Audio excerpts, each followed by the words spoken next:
మన్నవరం అనే ఊరిలో చాలా మంది ప్రజలు హాయిగా నివసిస్తూ ఉండేవారు. ఆ ఊరిలో గొప్ప ధనవంతులు ఎంతో మంది ఉండేవారు. అలాగే పేదవారు కూడా ఉండేవారు. ఎవరి పనులు వాళ్ళు చేసుకుంటూ జీవితాలను గడుపుతూ ఉండేవారు. ఆ ఊరిలో ఉన్న కొంతమంది ధనవంతులకు పొగరు చాలా ఎక్కువగా ఉండేది. తమ వద్ద ధనం ఉందన్న అహంకారంతో పేదవారిని హింసిస్తూ ఉండేవారు. పాపం పేదవారు ఏమీ చేయలేక ధనవంతుల వద్ద పనిచేస్తూ వారిచ్చిన జీతంతోనే జీవితాన్ని గడుపుతూ ఉండేవారు. అలాంటి ధనవంతులలో ఒకరు మౌనిక. మౌనిక భర్త ఒక పెద్ద వ్యాపారవేత్త. ఆయన ముంబైలో వ్యాపారం చేసుకుంటూ ఉండేవాడు. పోయిన నెల నేను 1,00,000 రూపాయలు ఖర్చు పెట్టాను. 50,000 రూపాయలతో నాకు కావలసిన అన్ని రకాల వస్తువుల్ని కొనుక్కున్నాను. ఇక మిగిలిన 50,000 రూపాయలతో ఇంటికి కావలసిన వస్తువులు కొనుక్కున్నాను. చూడు, ఎన్ని చీరలు కొన్నానో, ఎన్ని మేకప్ సామాన్లు కొన్నానో చూడు అంటూ మౌనిక తన ధనవంతురాలైన మరొక స్నేహితురాలికి చూపిస్తూ ఉంటుంది. ఆమె పేరు కల్పన. అవునవును, నిజమే, చాలా బాగున్నాయి. మా ఆయన కూడా నాకు ఖర్చులకు 1,00,000 రూపాయలు ఇస్తారు. 1,00,000 రూపాయలు ఎలా ఖర్చు అవుతున్నాయో కూడా అర్థం కావడం లేదు. చాలా త్వరగా ఖర్చు అయిపోతున్నాయి. ఈసారి కాస్త ఎక్కువ డబ్బులు ఇవ్వమనే అడుగుతాను. అలా మౌనిక మరియు కల్పన మాట్లాడుకుంటూ ఉంటారు. మౌనిక ఇంట్లో గౌరీ అనే మహిళ పనిచేస్తూ ఉండేది. గౌరీ చాలా పేదరికంలో ఉంటుంది.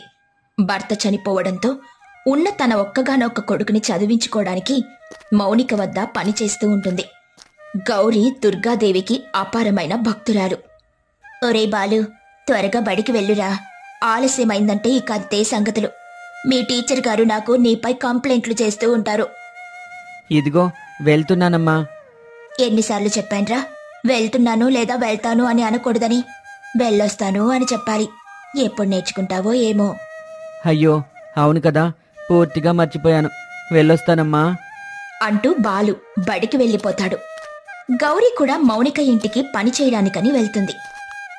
అమ్మగారు, ఇవాళ ఏ వంట వండమంటారు? ఇవాళ నా స్నేహితురాలు నా ఇంటికొచ్చింది. చాలా రోజుల తర్వాత మేమిద్దరూ కలుసుకున్నాం. ఇవాళ మంచి బిర్యానీ చెయ్యి, అలాగే పాయసం కూడా చెయ్యి. ఇవాళ నాకు బిర్యానీ తినాలని లేదు మౌనిక, రేపు వండమని చెప్పు. అయ్యో లేదమ్మగారు, రేపటి నుండి 9 రోజుల పాటు నేను ఎలాంటి మాంసాహారాన్ని వండను. ఎందుకొండవు? అమ్మా, రేపటి నుండి నవరాత్రులు ప్రారంభం కాబోతున్నాయమ్మా. ఈ నవరాత్రులలో నేను అమ్మవారిని పూజించుకుంటాను.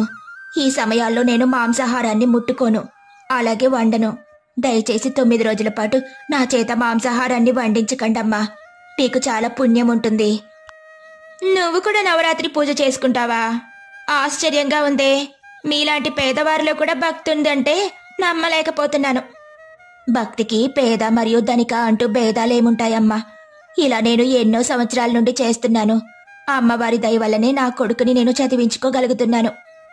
గౌరీ మాటలు విన్న తర్వాత మనం కూడా నవరాత్రి పండుగ చేస్తే బాగుంటుందని అనిపిస్తుందే మౌనిక. నువ్వేమంటావు? సరే, తప్పకుండా చేద్దాం. చాలా ఘనంగా చేద్దాం. ఊరి వాళ్ళందరూ మన పూజని చూసి వాహ్ అని అనుకోవాలి. అలా మౌనిక ధనవంతులైన తన స్నేహితులతో కలిసి నవరాత్రి పూజను చేయాలని నిర్ణయించుకుంటుంది. అనుకున్నట్టుగానే మరుసటి రోజు తన బంగ్లా ముందు ఉన్న ఖాళీ ప్రదేశంలో ఒక మండపాన్ని నిర్మిస్తుంది. ఇదిగో కల్పన, ఇవాల్టి నుండి మనం 9 రోజుల పాటు నవరాత్రి పూజని ఘనంగా జరపబోతున్నాం. ఇదిగో మాటల్లోనే వచ్చేసింది ఆ అమ్మవారి విగ్రహం. అలా మౌనిక ఒక పెద్ద అమ్మవారి విగ్రహాన్ని తెప్పిస్తుంది. ఆ విగ్రహాన్ని మండపంలో పెట్టిస్తుంది. ఆ విగ్రహం చాలా పెద్దదిగా ఉంటుంది. కల్పన, విగ్రహం ఎలా ఉంది? అమ్మవారు చూడ్డానికి చాలా అందంగా ఉన్నారు కదా? అవునవును, ఇలాంటి అమ్మవారిని నేనెక్కడా చూడలేదు. ఇంతలో మౌనిక తన ఇంటి లోపలికి వెళ్లి ఒక పెద్ద బంగారు హారాన్ని తీసుకునొచ్చి అమ్మవారి విగ్రహం మెడలో వేస్తుంది. అందరూ ఆ హారాన్ని చూసి ఆశ్చర్యపోతారు. ఇప్పుడు ఆ అమ్మవారికి అసలైన కళ వచ్చింది. అలా మౌనిక స్నేహితులు కూడా మండపం వద్దకు వస్తారు. అలా వారు ఆ అమ్మవారి మండపం వద్ద హంగామా చేస్తూ ఉంటారు. కాని గౌరీ మాత్రం తన పూజా మందిరాన్ని శుభ్రం చేస్తుంది. పసుపుతో ఒక ముద్దని చేస్తుంది. ఆ ముద్దకి కుంకుమ పెడుతుంది. ఆ పసుపు ముద్దని అమ్మవారిలా భావించి పూజించడం మొదలు పెడుతుంది. అమ్మా, వచ్చేసావా? నీకోసం నేను సంవత్సరం నుండి ఎదురు చూస్తున్నాను. ఈ 9 రోజులు నేను హాయిగా పూజ చేసుకునేలా నన్ను దీవించు తల్లి. నా మనసులో ఎలాంటి చెడు ఆలోచన రాకుండా నువ్వే నన్ను కాపాడాలి తల్లి అంటూ గౌరి అమ్మవారికి పూజ చేయడం మొదలు పెడుతుంది. మొదటి రోజు గౌరి నీటిలో తడిపిన అటుకులను అమ్మవారికి నైవేద్యంగా నివేదిస్తుంది. తల్లి, ఈ అటుకులను తినమ్మా. అలాగే ఇదిగో ఈ కొబ్బరి నీళ్లను కూడా తాగు. నేనిక పనికి వెళ్ళొస్తాను. సాయంత్రం తిరిగొస్తాను. రాగానే మళ్ళీ నీకు పూజ చేసి మరో నైవేద్యాన్ని సమర్పిస్తాను తల్లి. అలా గౌరి పని చేయడానికని వెళ్ళిపోతుంది. మౌనిక కూడా మండపం వద్ద పూజ చేస్తూ ఉంటుంది. గట్టిగట్టిగా డప్పు శబ్దాలు కొడుతూ పూజలు చేస్తూ ఉంటారు ధనవంతులు. ఇవాళ నేను అమ్మవారి కోసం 4 కేజీల పులిహోరాని తయారు చేయించాను. ఈ పులిహోరలో బాస్మతి బియ్యాన్ని వాడాను. అంతేకాదు ఈ పులిహోరని ఈ ఊర్లోనే మంచి వంటగాడైన రంగయ్య చేత చేయించాను అంటూ మౌనిక తాను తయారు చేసిన పులిహోరాని అమ్మవారి విగ్రహం ముందు పెడుతుంది. అలాగే మొదటి రోజు పూజ కూడా చేస్తుంది. అమ్మవారు నవరాత్రి సమయంలో తన భక్తులను పరీక్షించాలని అనుకుంటుంది. అమ్మవారు భూలోకంలో ప్రత్యక్షమవుతుంది. ఒక కటిక దరిద్రాన్ని అనుభవిస్తున్న స్త్రీ వలె మారిపోతుంది. అమ్మవారు ఆ పేదరికం అనుభవిస్తున్న స్త్రీ రూపంలో ప్రతి మండపం వద్దకు వెళ్లి ఆహారాన్ని ప్రసాదించమని అడుగుతుంది. కాని ఎవ్వరూ ఆమెకి ఆహారాన్ని ఇవ్వరు.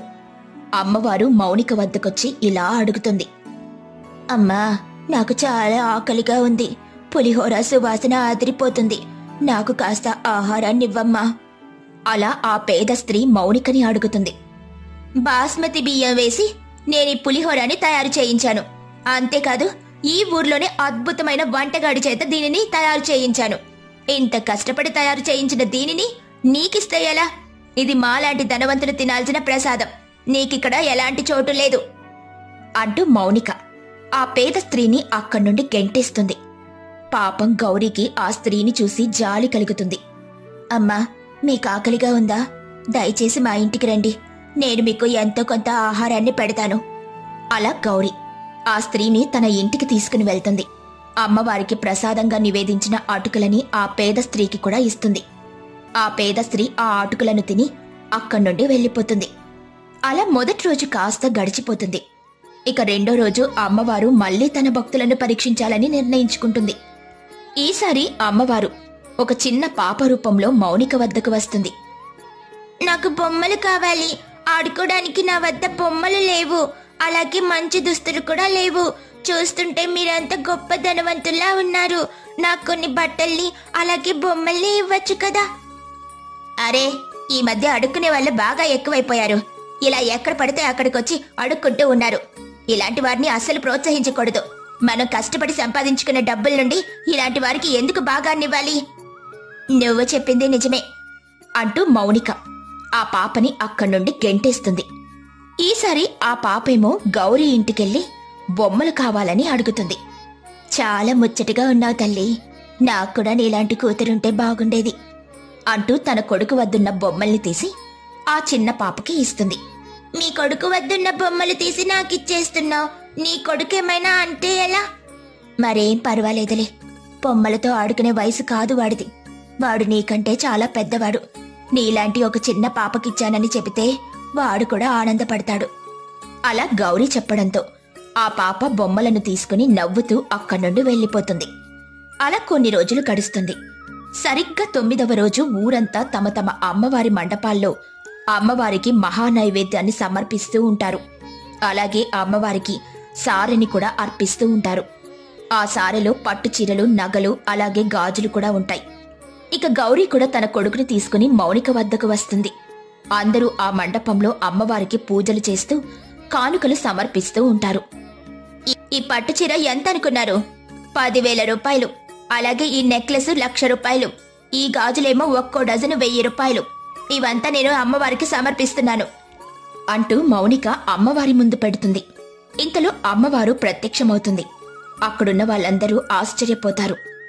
అమ్మవారు ఆ సారిని తన చేతిలోకి తీసుకుని గౌరీ వద్దకు వచ్చి గౌరీ చేతిలో పెడుతుంది. గౌరీ వాటన్నిటినీ తీసుకుని అమ్మవారి కాళ్లపై పడి ఆశీర్వాదాన్ని తీసుకుంటుంది. అమ్మా, ఆ సారిని నేను నీకోసం కొన్నాను. నువ్వు అలా నా పని మనిషికి ఇస్తే ఎలా? నేను అడిగినప్పుడు నువ్వు నాకివ్వలేదు. కాని నేనడిగిన ప్రతిసారి నాకు ఎంతో కొంత సాయం చేసేది ఈ గౌరీ. అందుకే నేనీ కానుకని గౌరీకిస్తున్నాను. అర్థం కావడం లేదు కదూ? ఎన్నోసార్లు నేను పేదదాని రూపంలో ఈ మండపానికొచ్చాను. చెయ్యి చాచి నిన్ను ఆహారం అలాగే బట్టలు ఇవ్వమని అడిగాను. నువ్వు నన్ను చీకొట్టావు. కాని ఈ గౌరీ ప్రతిసారి నాకు ఏదో ఒక సహాయం చేసేది. అందుకే నాకు వచ్చిన ఈ కానుకని తనకు ఇస్తున్నాను. దేవత ఎప్పుడు ఇలా త్రిశూలం అలాగే ఒంటి నిండా బంగారం వేసుకుని రాదు. కొన్నిసార్లు పేదదాని రూపంలో కూడా వస్తుంది. నన్ను గుర్తించకపోయినా పర్వాలేదు, కాని అవమానిస్తే మాత్రం పర్యవసానం ఇలానే ఉంటుంది. అలా దుర్గమ్మ అక్కడున్న ధనవంతులందరికీ మంచి గుణపాఠాన్ని నేర్పుతుంది. అలా దుర్గమ్మ గౌరీని ఆశీర్వదించి అక్కడ్నుండి మాయమైపోతుంది.